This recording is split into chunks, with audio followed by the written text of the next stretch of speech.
Hello everyone, welcome to my channel Nidhi ma'am India 7। चलिए, जो आज मैं वीडियो लेके आई हूँ वो है समाजशास्त्र का जो क्वेश्चन पेपर है, वार्षिक परीक्षा में आया था, उसका पूरा सॉल्यूशन है। सारे क्वेश्चन आंसर हैं, जो विभाग से ही आंसर सीट आई है वही मैं आपको यहाँ पे लेके आई हूँ। तो चलिए वीडियो स्टार्ट करते हैं।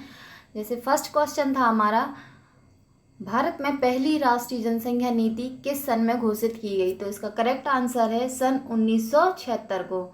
भारत की भाषा की दृष्टि से जनजातियों को कितनी श्रेणियों में विभाजित किया गया है? तो भाषा की दृष्टि से जनजातियों को 4 श्रेणियों में विभाजित किया गया है। समाजशास्त्री संदर्भ में बाजार क्या है? समाजशास्त्री संदर्भ में बाजार एक संस्था है। नेक्स्ट क्वेश्चन है, भारत में वृद्धों के लिए राष्ट्रीय नीति की घोषणा किस वर्ष की गई है? तो भारत में वृद्धों के लिए राष्ट्रीय नीति की घोषणा की गई थी 1999 में। रामास्वामी नायकर का नाम किस आंदोलन से जुड़ा हुआ है? रामास्वामी नायकर का नाम पिछड़ा वर्ग आंदोलन से जुड़ा हुआ है। भारत में कौन सी अर्थव्यवस्था प्रचलित है? करेक्ट आंसर है मिश्रित अर्थव्यवस्था। Choose and right correct option of the following. ये देखिए, ये अभी तक हिंदी मीडियम में था, ये इसके क्वेश्चन इंग्लिश में भी आते हैं, तो जो इंग्लिश मीडियम बच्चे हैं उनको भी है। जैसे फर्स्ट क्वेश्चन है, in which year was the first national population policy announced in India? Correct answer is 1976। तो इसका ही हिंदी का इंग्लिश रूपांतरण है। चलिए, नेक्स्ट क्वेश्चन जो हमारा आता है वह है, रिक्त स्थानों की पूर्ति कीजिए। तो रिक्त स्थानों की पूर्ति कीजिए। भारत में उदारीकरण की नीति सन खाली स्थान से प्रारंभ हुई। तो उदारीकरण की जो नीति है वो 1991 से शुरू हुई थी। जनसंचार का प्रमुख साधन क्या है? तो जनसंचार का प्रमुख साधन जो है वो टेलीविजन है। कृषक समाज की अवधारणा प्रस्तुत करने वाले लेखक का नाम क्या है? तो कृषक समाज की अवधारणा प्रस्तुत करने वाले लेखक का नाम है रॉबर्ट रेडफील्ड। भारत में पंचायती राज एक खाली स्थान व्यवस्था है। तो भारत में पंचायती राज एक त्रिस्तरीय व्यवस्था है। भारतीय संविधान द्वारा वर्तमान में कितनी खाली स्थान भाषाओं को मान्यता दी गई, या फिर कितनी भाषाओं को मान्यता है? तो 22 भाषाओं को मान्यता दी गई। भारत में सबसे अधिक जनजाति जनसंख्या वाला प्रदेश है मध्य प्रदेश। मतलब मध्य प्रदेश में सबसे अधिक जनजातियां निवास करती हैं। नेक्स्ट क्वेश्चन जो आता है वो आता है आपका, मैच द कॉलम सही जोड़ी से। तो फर्स्ट जो हमारी सही जोड़ी का है आंसर, संयुक्त परिवार का मुखिया किसे कहते हैं? तो संयुक्त परिवार का मुखिया करता है। पुष्कर का मेला राजस्थान में लगता है। दबाव समूह गैर राजनीतिक संगठन है। महादेव गोविंद रानाडे प्रार्थना समाज है ना, प्रार्थना समाज की स्थापना किसने की थी? महादेव गोविंद रानाडे ने। पहला गैर सरकारी चैनल जीटीवी। वैश्विक गांव की अवधारणा किसने दी थी? मैकलुहान ने। और बाजार एक सामाजिक प्रणाली है, यह किसने कहा था? हेनरी एम जॉनसन ने। नेक्स्ट क्वेश्चन आता है आपका 4th नंबर का, कि निम्नलिखित का एक शब्द या वाक्य में उत्तर लिखिए। तो भारत में पहला क्वेश्चन है, भारत में घरेलू हिंसा से महिलाओं का संरक्षण कानून किस वर्ष पारित हुआ? सन 2005 में। जो भारत में घरेलू हिंसा से महिलाओं का संरक्षण, मतलब घरेलू हिंसा जो महिलाओं के ऊपर अत्याचार होते थे, मारापीट होती थी, तो महिलाओं के लिए संरक्षण कानून किस वर्ष पारित हुआ? तो 2005 से। नेक्स्ट क्वेश्चन है, भारत में आपातकाल की घोषणा किस वर्ष की गई थी? तो भारत में आपातकाल की घोषणा 1975 में की गई थी। नगरीयता जीवन की एक विशेष विधि है, यह कथन किसका है? तो नगरीयता जीवन की एक विशेष विधि है, यह कथन लुई वर्थ ने कहा है। अर्बनाइजेशन एंड सोशल चेंज पुस्तक के लेखक का नाम क्या है? तो अर्बनाइजेशन एंड सोशल चेंज पुस्तक MSA राव ने लिखी है। नेक्स्ट क्वेश्चन है, वर्तमान में विभिन्न देश किस अंतर्राष्ट्रीय संगठन से ऋण प्राप्त करते हैं? तो वर्तमान में विभिन्न देश जो है वह अंतर्राष्ट्रीय मुद्रा कोष से ऋण प्राप्त करते हैं। भारत में लोकतांत्रिक परिवर्तन का प्रमुख स्रोत क्या है? तो भारत में लोकतांत्रिक परिवर्तन का मुख्य स्रोत भारत का संविधान है। औद्योगिक क्षेत्र में नगरीय मशीनीकरण का श्रमिकों पर क्या प्रभाव पड़ा? तो औद्योगिक क्षेत्र में मशीनीकरण का श्रमिकों पर बुरा प्रभाव पड़ा। जैसे बेरोजगारी में वृद्धि हुई, तनाव हुआ, शोषण हुआ, ये सारी समस्याएं मजदूरों को देखने में आई। नेक्स्ट क्वेश्चन आता है निम्नलिखित वाक्य में सत्य असत्य लिखिए। तो सत्य असत्य वाला क्वेश्चन आता है पांचवा। फर्स्ट है हमारा, सामाजिक आंदोलन में मतभेद और विरोध का कोई स्थान नहीं होता है, ये गलत है, असत्य। भूमंडलीकरण और उदारीकरण संयुक्त क्रियाएं हैं, सत्य। हस्तशिल्प का विकास औद्योगिक समाज की विशेषता है, असत्य। सांप्रदायिकता धर्म से जुड़ी हुई एक आक्रामक राजनैतिक विचारधारा है, सत्य। आर्य समाज की स्थापना स्वामी विवेकानंद ने की, असत्य। संस्कृति का बाजारीकरण भूमंडलीकरण का परिणाम है, सत्य। ओके, तो ये हमारे क्या हो गए, वन लाइनर क्वेश्चन हो गए जो 32 मार्क्स के आते हैं, जो मैंने आपको सॉल्व करा दिए हैं। इसके बाद ये सारे क्वेश्चन हैं, इनके आंसर सभी के मैंने कलेक्ट की है और आंसर शीट ही आपको दी है। तो पहले मैं सारे क्वेश्चन आपको रीड कर दूंगी, इसके बाद जो क्वेश्चन आंसर शीट आएगी तो उसमें सभी क्वेश्चंस के आंसर हैं 1 बाय 1। तो इसमें जैसे है फर्स्ट 2 नंबर वाले क्वेश्चन है, जनानकी किसे कहते हैं, ये किसे कहते हैं लिखिए। लिंगानुपात किसे कहते हैं लिखिए। दूसरा नेक्स्ट क्वेश्चन था प्रबल जाति का आशय स्पष्ट कीजिए। परिवार के 2 उद्देश्य लिखिए। पूर्वाग्रह का अर्थ लिखिए। अस्पृश्यता क्या है लिखिए। नेक्स्ट क्वेश्चन 9 क्वेश्चन है सांस्कृतिक विविधता की 2 विशेषताएं लिखिए। क्षेत्रवाद क्या है लिखिए। 10वां क्वेश्चन है उपनिवेशवाद के 2 प्रभाव लिखिए अथवा नगरीकरण का आशय स्पष्ट कीजिए। 11वां क्वेश्चन है लोकतंत्रीकरण का क्या अर्थ है लिखिए अथवा हमें संविधान की आवश्यकता क्यों होती है लिखिए। 12वां क्वेश्चन है 12वां क्वेश्चन है हरित क्रांति का क्या अर्थ है लिखिए अथवा भूमिहीन मजदूर वर्ग की कोई 2 विशेष समस्याएं लिखिए। 13वां क्वेश्चन है भूमंडलीकरण की प्रक्रिया से भारतीय उद्योग पर पड़ने वाले कोई 2 प्रभाव लिखिए अथवा औद्योगिक समाज से आप क्या समझते हैं या क्या तात्पर्य है ये लिखिए। नेक्स्ट क्वेश्चन है सोप ओपेरा किसे कहते हैं लिखिए अथवा जनसंचार के साधनों के नाम लिखिए। 15वां क्वेश्चन है दलित आंदोलन के कोई 2 उद्देश्य लिखिए अथवा सामाजिक आंदोलन के कोई 2 कारण लिखिए। ओके, नेक्स्ट आता है 15 नंबर तक आपके 2 नंबर वाले क्वेश्चन होंगे। 16वां क्वेश्चन से आपके 3 नंबर वाले क्वेश्चन होते हैं स्टार्ट। तो ओके, नेक्स्ट 16वां क्वेश्चन है हमारा भारतीय समाज में बाजार एक सामाजिक संस्था के रूप में है, स्पष्ट कीजिए अथवा बाजार पर उदारीकरण की कोई 3 प्रभाव लिखिए। 17वां क्वेश्चन है नगरीय औद्योगिकरण से उत्पन्न होने वाली कोई 3 प्रमुख समस्याओं का वर्णन कीजिए अथवा उपनिवेशवाद का भारतीय समाज पर पड़ने वाले कोई 3 प्रभाव लिखिए। हरित क्रांति के कोई 3 सकारात्मक परिणाम लिखिए अथवा भारत में भूमि सुधार के कोई 3 प्रमुख उद्देश्य लिखिए। नेक्स्ट क्वेश्चन 19वां क्वेश्चन है भूमंडलीकरण का क्या अर्थ है, इसकी 2 विशेषताएं लिखिए अथवा संस्कृति पर भूमंडलीकरण के पड़ने वाले कोई 3 प्रभाव लिखिए। 20वां क्वेश्चन 4 नंबर से स्टार्ट होता है, 4 नंबर का क्वेश्चन है ये 20, 21, 22। तो 20वां क्वेश्चन है ग्रामीण एवं नगरीय समुदाय में कोई 2 अंतर स्पष्ट कीजिए अथवा भारत में जनसंख्या वृद्धि के कोई 4 कारण वर्णन सहित लिखिए। 21वां क्वेश्चन है भारत में जनजातियों की कोई 4 विशेषताएं वर्णन सहित लिखिए अथवा जाति व्यवस्था में वर्तमान में होने वाले कोई 4 परिवर्तन वर्णन सहित लिखिए। 22वां क्वेश्चन है सामाजिक स्तरीकरण किसे कहते हैं, इसकी प्रमुख विशेषताएं वर्णन सहित लिखिए अथवा अन्य पिछड़े वर्ग से क्या तात्पर्य है, इनकी प्रमुख समस्याएं लिखिए।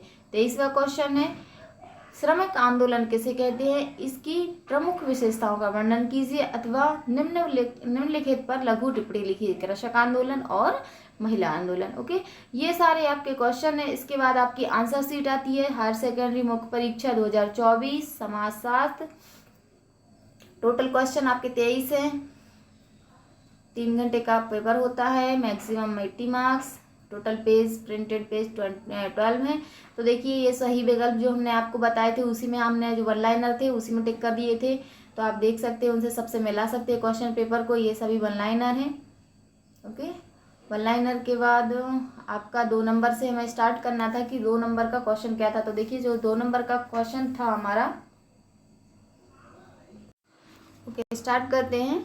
2 नंबर क्वेश्चन, फर्स्ट क्वेश्चन था हमारा जनानकी किसे कहते हैं लिखिए। इसका आंसर है जनानकी जनसंख्या का सुव्यवस्थित करने वाला वह विज्ञान है जो किसी समाज की जनसंख्या के आकार, घनत्व अथवा उसमें होने वाली वृद्धि अथवा कमी से संबंधित परिवर्तनों को स्पष्ट करता है। इसे जनसांख्यिकी भी कहा जाता है। ओके, मतलब ये जनसंख्या संबंधी है। जनसंख्या के आकार और उसके घनत्व में कमी होती है या वृद्धि होती है या उसमें जनसंख्या में कोई भी परिवर्तन होता है तो वो क्या कहलाता है? जनानिकी कहलाता है। ओके, नेक्स्ट क्वेश्चन था आपका अथवा में, लिंग अनुपात किसे कहते हैं? तो लिंग अनुपात किसे कहते हैं? लिंग अनुपात का अर्थ किसी जनसंख्या में पुरुषों और महिलाओं के अनुपात से है। यह अनुपात प्रति 1000 पुरुषों पर महिलाओं की संख्या से है। मतलब है ना, मतलब ये महिला और पुरुष के अनुपात को इंगित करता है। इसमें 1000 पुरुषों पर महिलाओं की संख्या कितनी है? ओके, वो क्या कहलाएगा? आपका लिंग अनुपात। नेक्स्ट क्वेश्चन है 7th क्वेश्चन, प्रबल जाति का आशय स्पष्ट कीजिए। तो देखिए, प्रबल जाति का आशय उस जाति से है जिसकी जनसंख्या काफी बड़ी हो, जिसके पास भूमि स्वामित्व के अधिकार हों, वे राजनीतिक, आर्थिक, सामाजिक दृष्टि से मजबूत हों। प्रबल जाति के उदाहरण हैं जैसे बिहार और उत्तर प्रदेश के यादव, महाराष्ट्र के मराठे और गुजरात के पाटीदार इत्यादि। ओके, तो प्रबल जाति वह जाति कहलाती है जिनके पास भूमि स्वामित्व है, मतलब भूमि अधिक हो, काफी जनसंख्या में बड़े हों, है ना, जनसंख्या उन लोगों की बड़ी हो कोई भी समाज की, और उनके पास राजनीतिक, आर्थिक और सामाजिक दृष्टिकोण से वो मजबूत हों, है ना, तो वो क्या कहलाते हैं? उस जगह की प्रबल जाति या प्रभु जाति। ओके, नेक्स्ट क्वेश्चन आता है आपका, परिवार के 2 उद्देश्य लिखिए। तो परिवार के उद्देश्य क्या है? परिवार के 2 उद्देश्य होते हैं। परिवार का प्रमुख उद्देश्य बच्चों को जन्म और पालन पोषण करना होता है। दूसरा है, परिवार बच्चों को संस्कार देने के साथ साथ उनका समाजीकरण भी करते हैं, है ना, मतलब हमारा जो परिवार होता है, परिवार ही परिवार के अंदर ही बच्चों का जन्म होता है और उनका पालन पोषण भी परिवार के अंदर ही होता है। तो मुख्य उद्देश्य तो हो गया कि बच्चों का पालन पोषण करना। दूसरा उद्देश्य होता है कि बच्चों में जो संस्कार दिए जाते हैं, है ना, बच्चों में जो समाजीकरण की क्रिया सिखाई जाती है वो परिवार के द्वारा ही सिखाई जाती है। तो बच्चे जैसे होते हैं, मतलब कहते हैं ना, जैसा उनका परिवार है वैसे ही बच्चे हैं, है ना, तो बच्चे ही अपने सारे संस्कार अपने समाज से, पूरा समाजीकरण अपने परिवार से ही सीखता है। नेक्स्ट क्वेश्चन आता है आपका, पूर्वग्रह का अर्थ लिखिए। पूर्वग्रह का अर्थ क्या होता है? पूर्वग्रह का अर्थ पूर्व निर्णय से है। पूर्व निर्णय मतलब आपने कोई घटना घटी ही नहीं है, कुछ हुआ ही नहीं और आपने उसका निर्णय पहले से ले दिया कि वो चीज़ ऐसे, उसका निर्णय और वो चीज़ ऐसी हुई या फिर वो ऐसा है ना। तो पूर्ण निर्णय मतलब पहले से ही आपने उसका निर्णय कर लिया है, जिसमें जब एक समूह के सदस्यों द्वारा दूसरे समूह के बारे में पूर्व से जाने बिना ही धारणा या विचार बना लिया जाता है। पूर्वग्रहित व्यक्ति बिना साक्ष्यों के सुनी हुई बातों पर विश्वास करते हैं। पूर्वग्रह सकारात्मक एवं नकारात्मक भी हो सकता है। तो पूर्वग्रह कोई भी समूह सदस्य है, वो एक समूह सदस्य दूसरे समूह सदस्य के बारे में कोई भी उनको जाने बिना पूर्व धारणा बना या विचार बना लेते हैं, और वह जो विचार होते हैं वो सकारात्मक भी हो सकते हैं और नकारात्मक। सकारात्मक मतलब दूसरे समूह के बारे में वो लोग अच्छा सोच रहे हैं तो वो सकारात्मक चीज़ है। अगर दूसरे समूह के बारे में वो गलत सोच रहे हैं, नेगेटिव थिंकिंग में जा रहे हैं, तो वो नकारात्मक विचार आ जाती हैं। तो पूर्वग्रह क्या कहलाता है कि पहले से ही निर्णय ले लिया जाना या फिर किसी के बारे में पहले से विचार या धारणा बना लेना, ओके, पूर्वग्रह कहलाता है। नेक्स्ट क्वेश्चन है आपका अथवा का, अस्पृश्यता क्या है लिखिए। अस्पृश्यता क्या है? अस्पृश्यता जिसे साधारण भाषा में छुआछूत कहा जाता है, जाति व्यवस्था का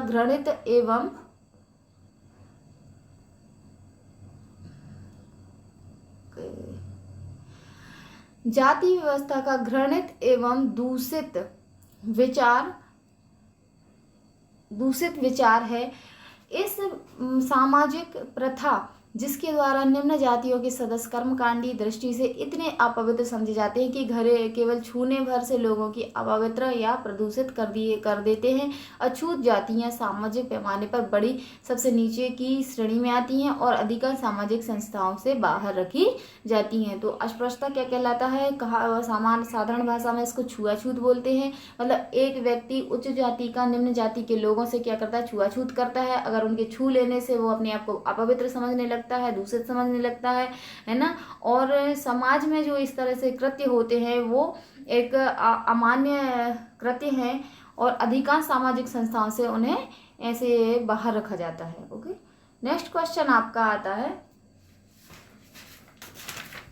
सांस्कृतिक विविधता। सांस्कृतिक विविधता की विशेषताएं लिखिए। तो सांस्कृतिक विविधता की विशेषताएं क्या है? सांस्कृतिक विविधता के से भाईचारे की भावना का विकास होता है। सांस्कृतिक विविधता देश की एकता को मजबूत करने में सहायक होती है। मतलब सांस्कृतिक विविधता, हमारा भारत एक सांस्कृतिक देश है, कृषि प्रधान देश है, बहुत बड़ा, मतलब बहुत सारे राज्य हैं, अलग अलग, हर राज्य की अपनी एक अलग अलग संस्कृति है, अपनी अलग भाषा है, लेकिन फिर भी अनेकता में क्या है? एकता है। वही भावना कहलाती है सांस्कृतिक विविधता में भाईचारे की भावना का विकास करती है। सांस्कृतिक विविधता देश की एकता को भी मजबूत करती है कि हम सभी अलग अलग भाषाई हैं, अलग अलग क्षेत्र के हैं, लेकिन फिर भी अलग अलग संस्कृति के हैं, लेकिन फिर भी हम सभी एक ही हैं, हम सभी भारतीय, हम सभी इंडियन हैं, है ना। तो वो क्या कहलाती है? सांस्कृतिक विविधता।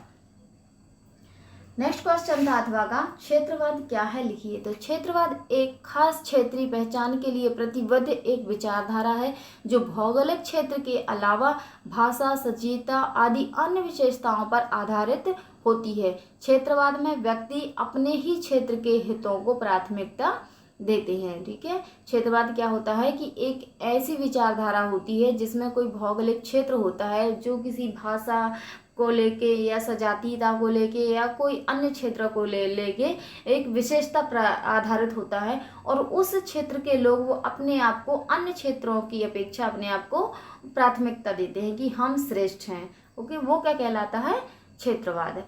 नेक्स्ट क्वेश्चन था उपनिवेशवाद के दो प्रभाव लिखिए। तो उपनिवेशवाद क्या है? उपनिवेशवाद मैंने पहले भी ये वीडियो में बताया है आपको कि उपनिवेशवाद वह कहलाता है कि कोई विदेशी शक्ति जब राजनीतिक और राजनीतिक, आर्थिक और सामाजिक रूप से किसी अन्य कमजोर देश पर हावी हो जाती है और उस पर अपना अधिकार जमा लेती है, वो क्या कहलाता है? उपनिवेशवाद। तो उपनिवेशवाद के क्या प्रभाव पड़े? तो देखो, पूंजीवादी अर्थव्यवस्था को बढ़ावा मिला, भूमि के स्वामित्व में परिवर्तन हुए, ये दो उपनिवेशवाद के क्या हुए? प्रभाव हुए। नेक्स्ट क्वेश्चन है आपका अथवा का, नगरीकरण का आशय स्पष्ट कीजिए। तो नगरीकरण का आशय क्या है कि नगरीकरण का आशय कृषि पर आधारित निर्भरता में कमी आने से है।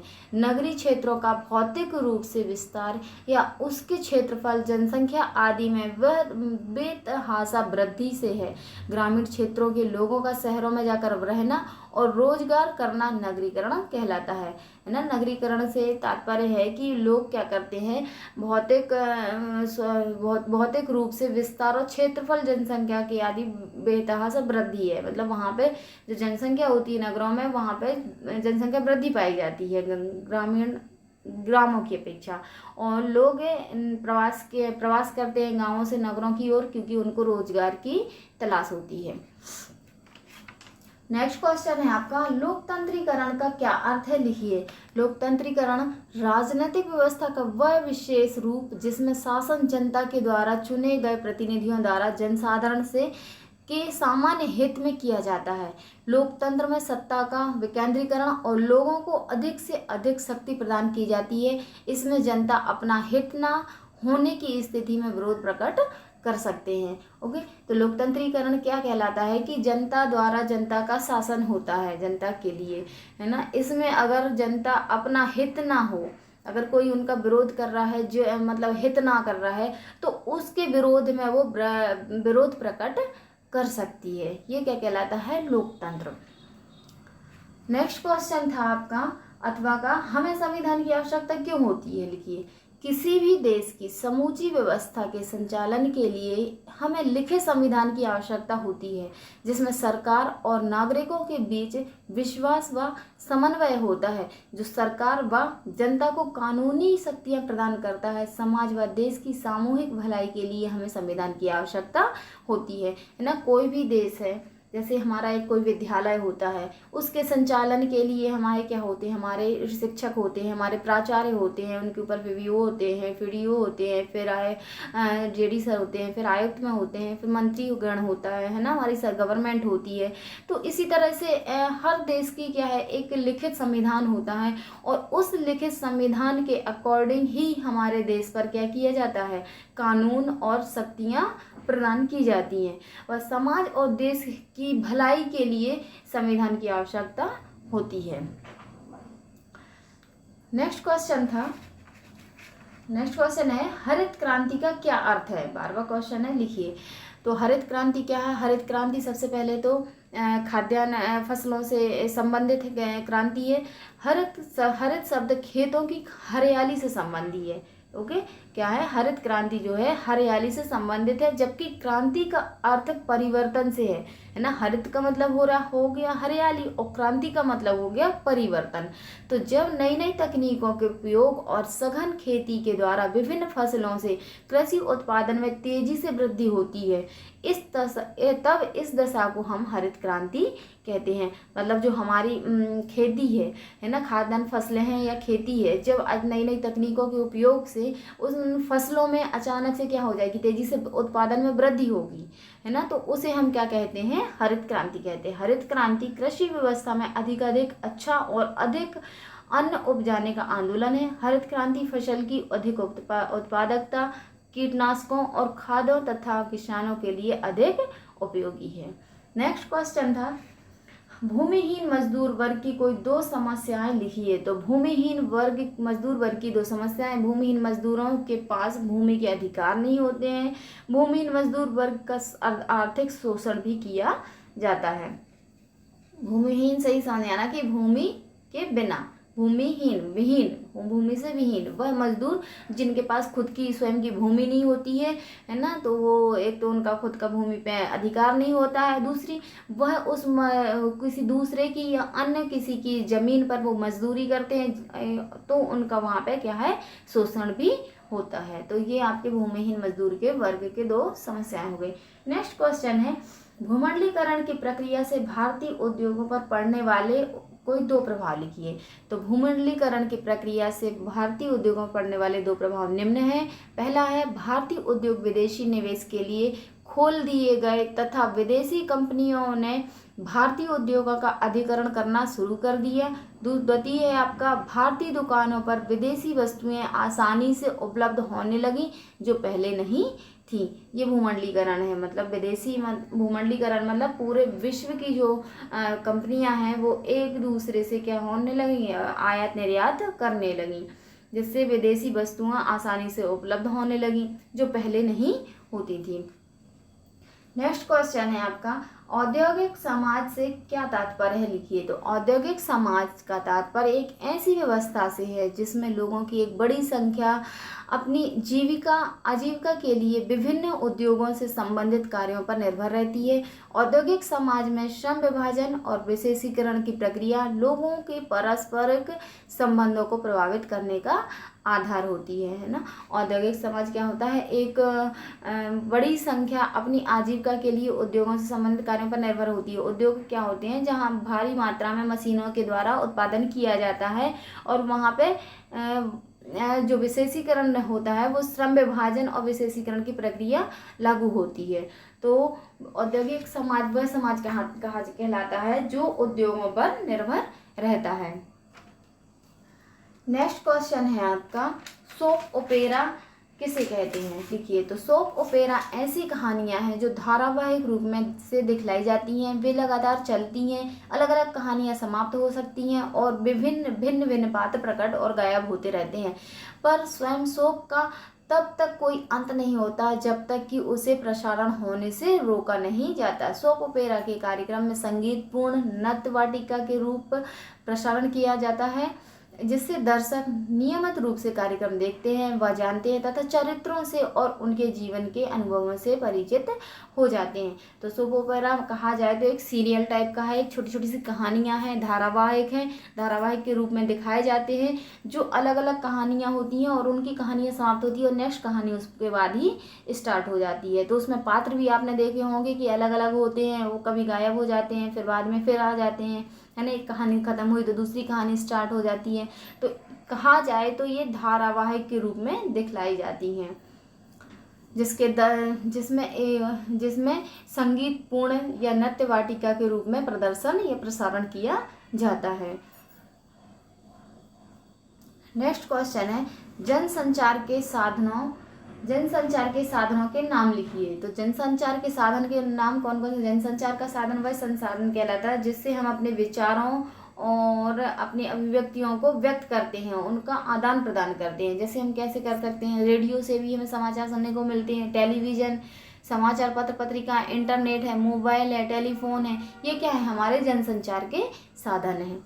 नेक्स्ट क्वेश्चन है दलित आंदोलन के कोई दो उद्देश्य लिखिए। तो दलित आंदोलन के दो उद्देश्य हैं, मानव के रूप में सम्मानजनक पहचान हेतु और दूसरा है अस्पृश्यता उन्मूलन हेतु। तो दलित आंदोलन में मानव ने अपने सम्मान के लिए पहचान हेतु आंदोलन किए और अस्पृश्यता छुआछूत के विरुद्ध आंदोलन किए। नेक्स्ट क्वेश्चन है अथवा का सामाजिक आंदोलन के कोई दो उदाहरण लिखिए, दो कारण लिखिए। तो सामाजिक आंदोलन के कोई दो कारण है, शिक्षा के प्रसार के कारण और औद्योगिक व नगरीकरण की प्रक्रिया के कारण। ऑब्वियसली है, जब लोग शिक्षित होते हैं, एजुकेटेड होते हैं, तो उन्हें अच्छा और बुरा समझने की क्षमता आ जाती है कि क्या सही है और क्या गलत है। तो शिक्षा के प्रसार के कारण क्या है? सामाजिक आंदोलन होते हैं। औद्योगिक और नगरीकरण की प्रक्रिया के कारण, जब औद्योगिकरण और नगरीकरण प्रगति करता है, विकास करता है, तो संचार के एक जगह से दूसरे जगह तक हम अपनी आवाज़ को पहुंचा सकते हैं, जिससे क्या है? सामाजिक आंदोलन एक प्रभावशील रूप लेता है। ओके, तो सामाजिक आंदोलन के दो कारण है, एक तो शिक्षा के प्रसार के कारण और औद्योगिक राजनीतिक नगरीकरण की प्रक्रिया के कारण। नेक्स्ट क्वेश्चन है आपका 16, भारतीय समाज में बाजार एक सामाजिक संस्था के रूप में है, स्पष्ट कीजिए। क्वेश्चन है कि भारतीय समाज है जो भारतीय समाज में बाजार एक सामाजिक संस्था है, इसको स्पष्ट करना है। तो भारतीय समाज में बाजार एक सामाजिक संस्था के रूप में महत्वपूर्ण है। बाजार आपूर्ति और जनमानस की मांग के आधार पर वस्तुओं और सेवाओं के शुल्क का निर्धारण करते हैं। बाजार अपने स्वयं के निर्धारित नियमों से कार्य करता है। पूरी दुनिया और भारतीय समाज में बाजार एक सामाजिक संस्था के रूप में महत्वपूर्ण है। इन बाजारों में स्थानीय और बाहर के साहूकार अपने सामान को बेचने और खरीदने आते हैं। बाजारों में जाना ही व्यक्ति की सामाजिक भावना को व्यक्त करता है, जहां व्यक्ति का वस्तुओं के आदान प्रदान के साथ साथ सामाजिक मेल मिलाप भी हो जाता है। वास्तविक हाट बाजार एवं ग्रामीण व नगरीय बाजारों में भारतीय समाज को प्रभावित किया है। तो देखिए, ये जो क्वेश्चन है 3 नंबर का क्वेश्चन है और आपने देखा पूरा एक पैराग्राफ में है, लेकिन अगर आपको पूरा ग्राफ ऐसे पूरा याद नहीं होता है और आप नहीं लिख पाते हैं, तो आप इसको छोटे छोटे से पॉइंट में भी कन्वर्ट करके लिख सकते हैं। जैसे फर्स्ट पॉइंट आपने बना लिया, जैसे भारतीय समाज में बाजार एक सामाजिक संस्था के रूप में महत्वपूर्ण है, फर्स्ट हो गया। नेक्स्ट पॉइंट लिखा आपने, बाजार आपूर्ति और जनमानस की मांग के आधार पर वस्तुओं और सेवाओं के शुल्क का निर्धारण करते हैं। नेक्स्ट पॉइंट आपका, बाजार अपने स्वयं के निर्धारित मूल्यों से कार्य करता है, थर्ड हो गया। फोर्थ है, पूरी दुनिया और भारतीय समाज में बाजार एक सामाजिक संस्था के रूप में महत्वपूर्ण है, फोर्थ हो गया। फिफ्थ आपका है, इन बाजारों में स्थानीय और बाहर के साहूकार अपने सामान को बेचने और खरीदने आते हैं। सिक्स्थ पॉइंट हो गया आपका, बाजारों में जाना ही व्यक्ति की सामाजिक भावना को व्यक्त करता है, जहां व्यक्ति का वस्तुओं के आदान प्रदान के साथ साथ सामाजिक मेल मिलाप भी हो जाता है। ठीक है, तो नेक्स्ट हो गया, लास्ट 7th हो गया, साप्ताहिक हाट बाजार एवं ग्रामीण व नगरी बाजारों ने भारतीय समाज को प्रभावित किया है। तो इस तरह से आप छोटे छोटे से पॉइंट बना के भी आप उसको हाईलाइट कर सकते हैं और एक अच्छे से आंसर तैयार कर सकते हैं। तो आपका ये 16 आंसर है। नेक्स्ट क्वेश्चन है आपका, बाजार पर उदारीकरण के कोई 3 प्रभाव लिखिए। तो बाजार पर कोई उदारीकरण के 3 प्रभाव कौन कौन से हैं? बाजार प्रणाली पर निर्भरता का बढ़ना, है ना, सार्वजनिक क्षेत्र पर एकाधिकार में कमी का होना, विदेशी निवेश में वृद्धि होना। ये क्या है? बाजार पर उदारीकरण के 3 प्रभाव है। उदारीकरण मतलब होता है जब गवर्नमेंट या सरकार, कोई सरकार है, वो राज्य स्तर पर या केंद्रीय स्तर पर क्या करती है? बाजार के लोगों को, उत्पादनकर्ताओं को कुछ छूट दे देती है ना, जैसे टैक्स में, कर में छूट दे दी, या उन्हें आयात निर्यात पर कुछ छूटें दे दी, या तो ये जो छूट होती है वो क्या कहलाती है? उदारीकरण। तो उदारीकरण के कारण बाजार पर 3 प्रभाव पड़ते हैं कि बाजार प्रणाली पर निर्भरता का बढ़ना अधिक हो जाता है, सार्वजनिक क्षेत्र का पर एकाधिकार में कमी आना हो जाता है, और विदेशी निवेश में वृद्धि होने लगती है। नेक्स्ट क्वेश्चन है 17 आपका, औद्योगिकरण से उत्पन्न होने वाली कोई 3 प्रमुख समस्याओं का वर्णन कीजिए। तो औद्योगिकरण से कौन सी 3 समस्याएं ऐसी हो सकती हैं वो आपको लिखनी है। तो औद्योगिकरण से श्रमिकों के जीवन की गुणवत्ता में कमी होती है, गरीबी आती है, बेरोजगारी आती है, भुखमरी आती है, और आर्थिक विषमता की समस्याएं हमें देखने को मिलती हैं। जैसे औद्योगिकरण है, औद्योगिकरण क्या है कि अधिक मशीनों का प्रयोग करना, मशीनीकरण होना, और उसमें मशीनों के द्वारा उत्पादन, वस्तुओं का उत्पादन करना, वो क्या कहलाता है? औद्योगिकरण। औद्योगिकरण से श्रमिकों के जीवन की गुणवत्ता में कमी, जैसे श्रमिकों के जीवन की में गुणवत्ता की ऐसे कमी, जैसे वो मजदूरी कर रहे हैं, उनको कंटिन्यू 8 घंटे 10 घंटे सिर्फ वो काम करना है, उसके अलावा वो कुछ नहीं कर सकते हैं, ना कुछ वो उस टाइम में अपना दूसरा काम कर सकते हैं, ना ही अपने आप के गुणों को विकसित कर सकते हैं।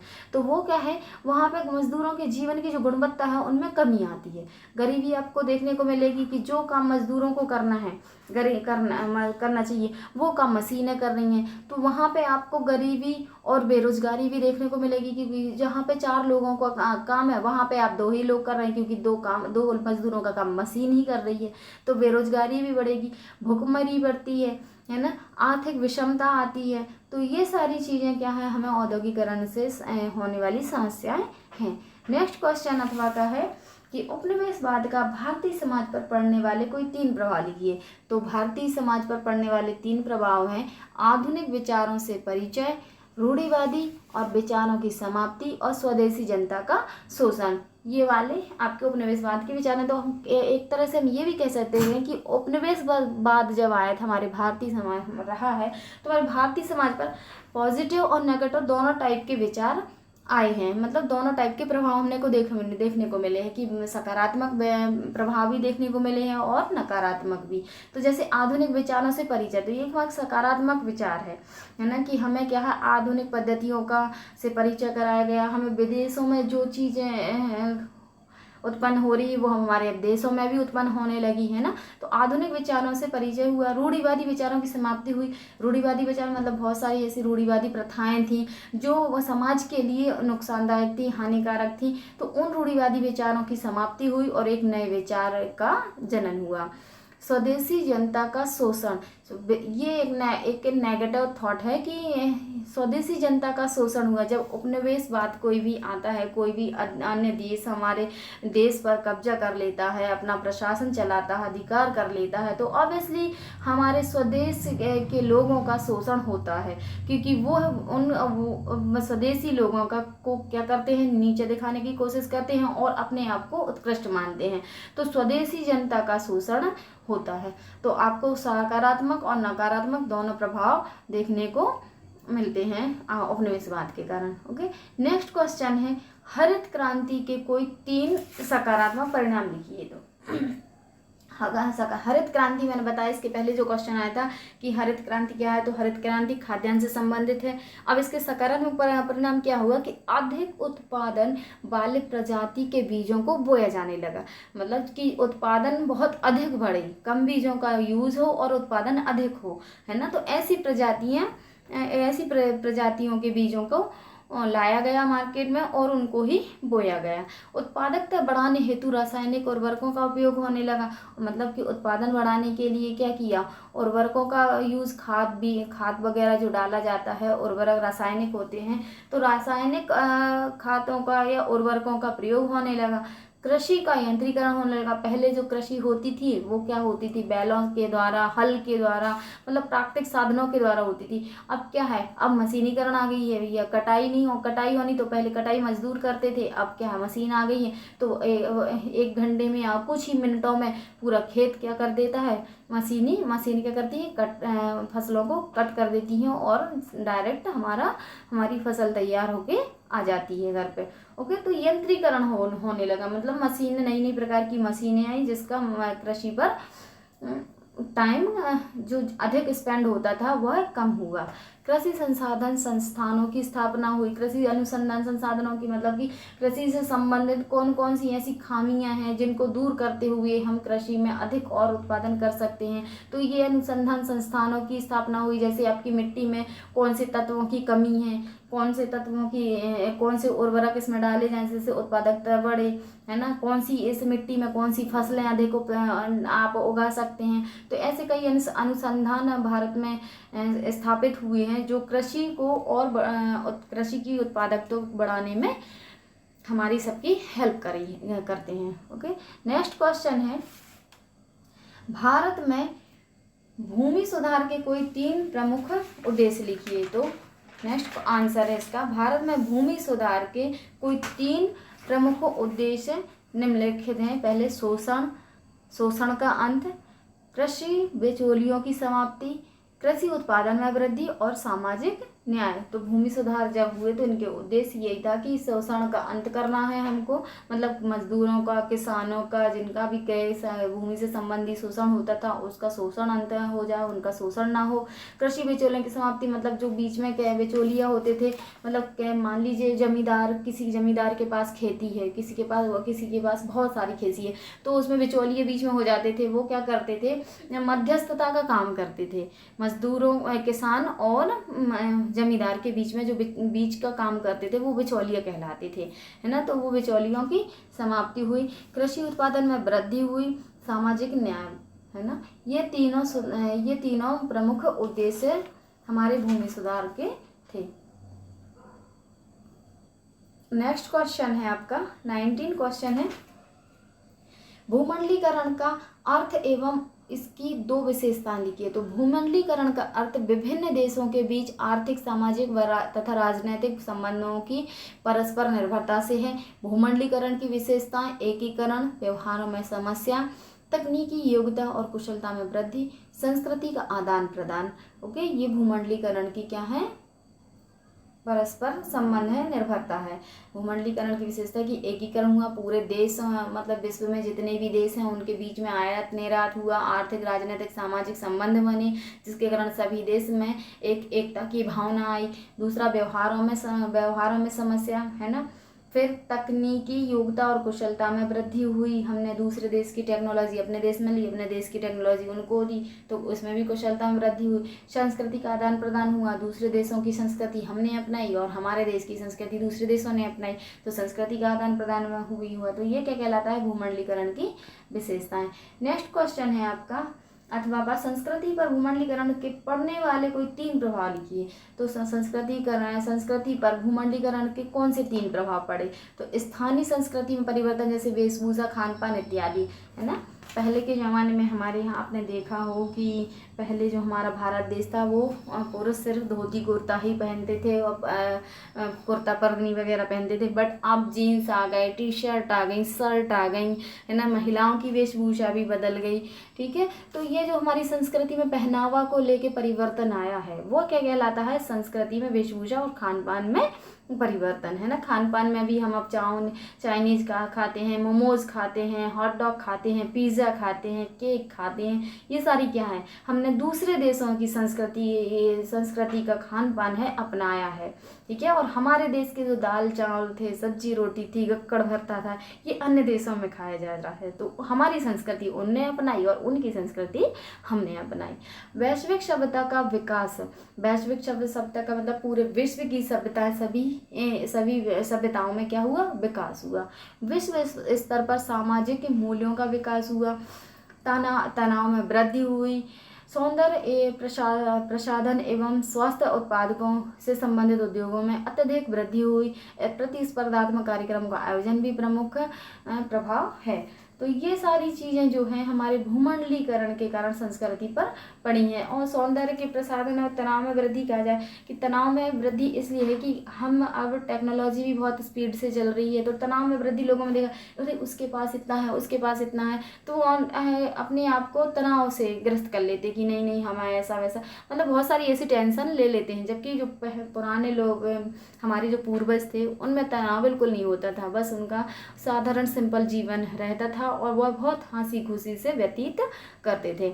अब स्वास्थ्य सुंदरता को लेके, स्वास्थ्य उत्पादों को देख लेके, इन सब में बहुत ज़्यादा क्या है, कंपटीशन बढ़ने लगा है, तो इनकी बहुत ज़्यादा वृद्धि हुई है। स्पर्धाओं ने अपने हर फील्ड में देखा है कि कंपटीशन चल रहा है। कोई भी क्षेत्र ले लीजिए, वहाँ पे हर जगह आपको कंपटीशन देखने को मिलेगा। तो ये सभी क्या है, हमारी भूमंडलीकरण के प्रभाव हैं। नेक्स्ट क्वेश्चन आता है 20। ये यहाँ से 20 से अब आपके 4 नंबर के क्वेश्चन हैं। तो 4 नंबर के क्वेश्चन आपको कैसे लिखने हैं, ये देखिए आपको आंसर शीट में दिया है कि फर्स्ट क्वेश्चन है जैसे 4 नंबर का, ग्रामीण एवं नगरीय समुदाय में कोई 4 अंतर लिखिए। ओके, तो ग्रामीण समुदाय और नगरीय समुदाय के बारे में आपको बताना है। हर व्यक्ति कहीं ना कहीं से गाँव से जुड़ा होता है, नगरों से जुड़ा होता है। तो आपको नगर की जो नगरीय व्यवस्था है और ग्रामीण व्यवस्था है, आप उससे रूबरू होते हैं, तो हमको कि ये सब लिखना है। तो फर्स्ट है हमारा जैसे कृषि कार्यों को प्रधानता दी जाती है। ग्रामीण क्षेत्र जो होता है वो कृषि पर आधारित होता है और कृषि कार्यों को प्रधानता देता है। लेकिन जो नगरीय क्षेत्र होता है वो गैर कृषि कार्यों को प्रधानता दी जाती है ना। वहाँ पे जैसे बैंकिंग है, उद्योग है, चिकित्सा है, शिक्षा है, इन सब चीज़ों में लोग क्या होते हैं, जुड़े होते हैं। तो यहाँ से अपने आय का अर्जन करते हैं। तो कृषि कार्य ग्रामीण क्षेत्र की प्रधानता है और गैर कृषि कार्यों में की प्रधानता नगरीय समुदाय की है। नेक्स्ट है ग्रामीण समुदाय आकार में छोटे होते हैं और नगरीय समुदाय आकार में बड़े होते हैं। इसलिए गांव जो होता है वो छोटे आकार का होता है और नगर जो होता है उसका आकार बड़ा होता है। थर्ड है ग्रामीण समुदाय में जनसंख्या घनत्व कम होता है और नगरीय समुदाय में जनसंख्या घनत्व अधिक होता है। पहले आप जनसंख्या घनत्व समझ लीजिए कि जनसंख्या घनत्व क्या कहलाता है। घनत्व मतलब होता है 1 किलोमीटर के अंदर रहने वालों की संख्या। तो आपने देखा होगा कि ग्रामीण समुदाय में बहुत बड़े बड़े घर होती हैं, हवेलियाँ होती हैं, बहुत बड़े बड़े क्षेत्र होते हैं, आंगन होते हैं। तो वहाँ पे जो 1 किलोमीटर के दायरे में जो होती है वो जनसंख्या कम होती है। तो जनसंख्या घनत्व हम कह सकते हैं कि कम होती है ग्रामीण समुदाय में। लेकिन नगरीय समुदाय में जनसंख्या घनत्व अधिक होती है, क्योंकि वो मल्टी ऐसे बनी रहती, बिल्डिंग बनी रहती, तो नीचे ऊपर ऐसे अलग अलग फ्लोर में सभी लोग रहते हैं। तो कह सकते हैं कि नगरीय समुदाय में जनसंख्या घनत्व अधिक होता है। नेक्स्ट है आपका ग्रामीण समुदाय में आपस में संबंध घनिष्ठ होते हैं जबकि नगरों में घनिष्ठता नहीं होती है। ओके, तो गांव के लोग जो होते हैं वो एक दूसरे से, आस पड़ोस से या गांव के सभी लोगों से क्या होते हैं, जुड़े हुए होते हैं। सुख दुख कोई भी घटना घटती है तो वो एक दूसरे के साथ खड़े होते हैं, जबकि नगरों में ऐसा नहीं होता है, घनिष्ठता नगरों में नहीं होती है। कहा जाए एक पॉइंट और बन जाता है कि ग्रामीण समुदाय में अनौपचारिकता पाई जाती है और नगरीय संबंधों में औपचारिकता पाई जाती है। एक ऐसा भी बन सकता है कि ग्रामीण समुदाय में चिकित्सा की, चिकित्सा की, शिक्षा की, सड़कों की और बैंकों की उतनी सुविधाएं नहीं होती हैं जितनी अधिक नगरों में होती हैं। एक पॉइंट ये भी बना सकते हैं आपकी ग्रामीण क्षेत्र में औद्योगिकरण नहीं होता है जबकि नगरों में औद्योगिकरण अधिक होता है। ये भी बोल सकते हैं कि गांव के लोग जो है प्राथमिक क्षेत्र से जुड़े होते हैं जबकि नगरीय क्षेत्र के लोग द्वितीयक, तृतीयक और चतुर्थ सेवा में से जुड़े होते हैं। ओके, तो ऐसे आप कई अपने मन से भी पॉइंट बना सकते हैं और लिख सकते हैं कि ग्रामीण समुदाय और नगरीय समुदाय में अंतर क्या क्या है।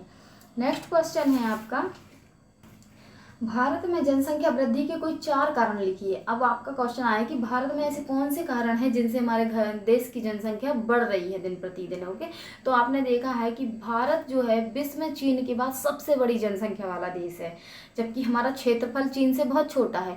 लेकिन क्षेत्रफल की दृष्टि से हमारा भारत 7वें स्थान पर है, लेकिन जनसंख्या की दृष्टि से अगर देखा जाए तो वो द्वितीय स्थान पर है ना। तो सन 2011 की जनगणना के अनुसार इसकी कुल जनसंख्या 121 करोड़ यानी 1.21 अरब है।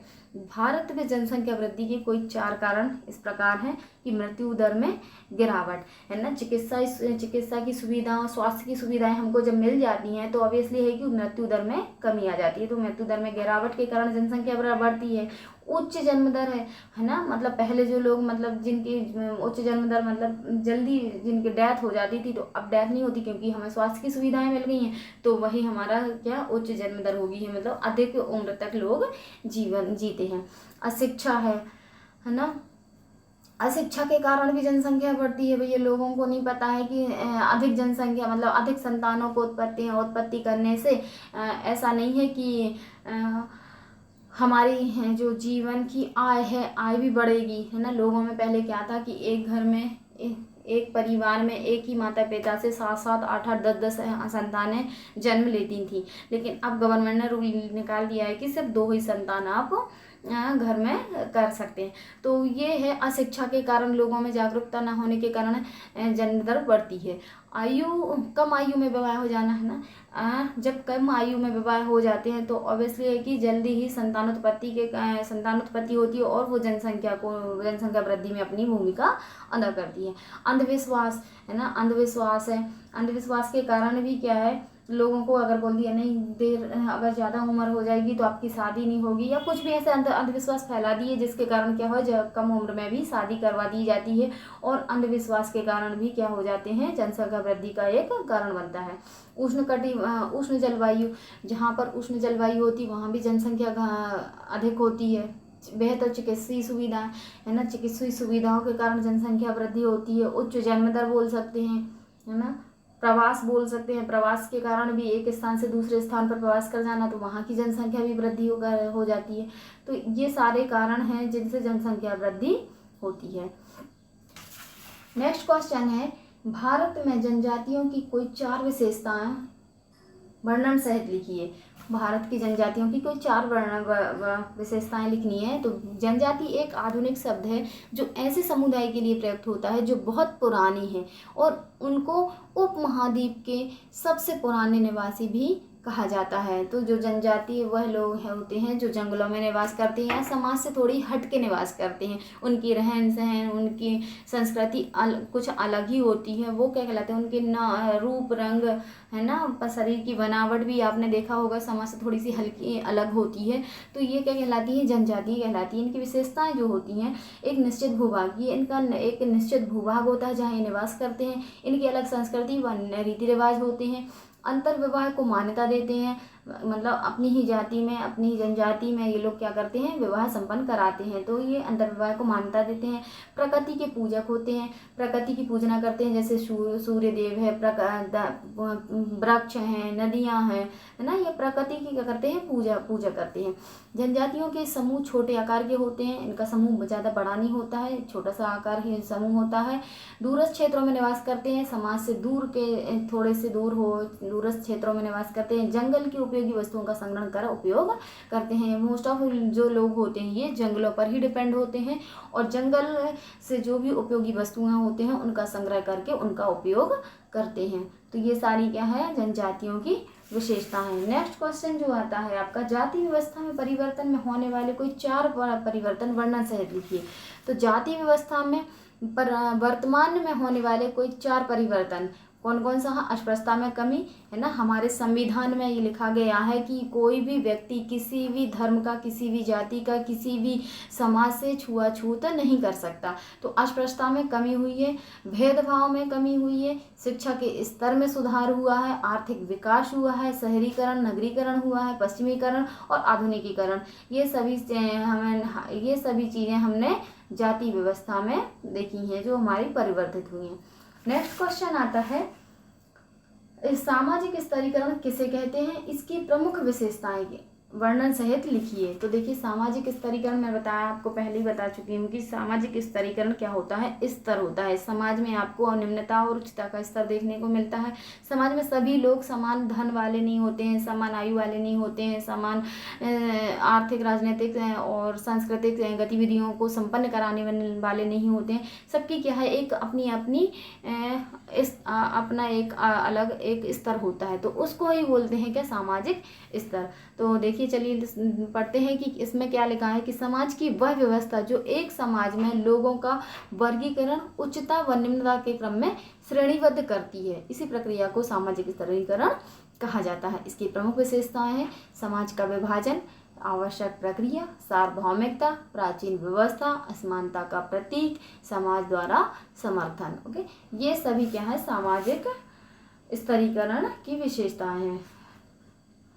नेक्स्ट क्वेश्चन आता है अथवा का अन्य पिछड़े वर्ग से आप क्या तात्पर्य है, इसका क्या अर्थ है, इसकी प्रमुख समस्याएं लिखिए। तो अन्य पिछड़े वर्ग से तात्पर्य ऐसी जातियों से है, ऐसे बड़े समूह से है जिन्हें समाज में नीचे समझा जाता था, उनके साथ तरह तरह का भेदभाव किया जाता था, परंतु उन्हें अछूत नहीं माना जाता था। ये सेवा करने वाली जातियों के लोग थे जिन्हें जाति सोपान में सबसे नीचा स्थान प्राप्त था।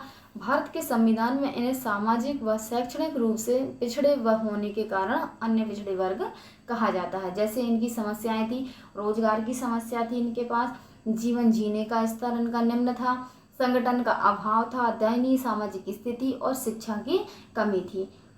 तो ये सारी पिछड़े वर्ग की क्या थी, समस्याएं थी।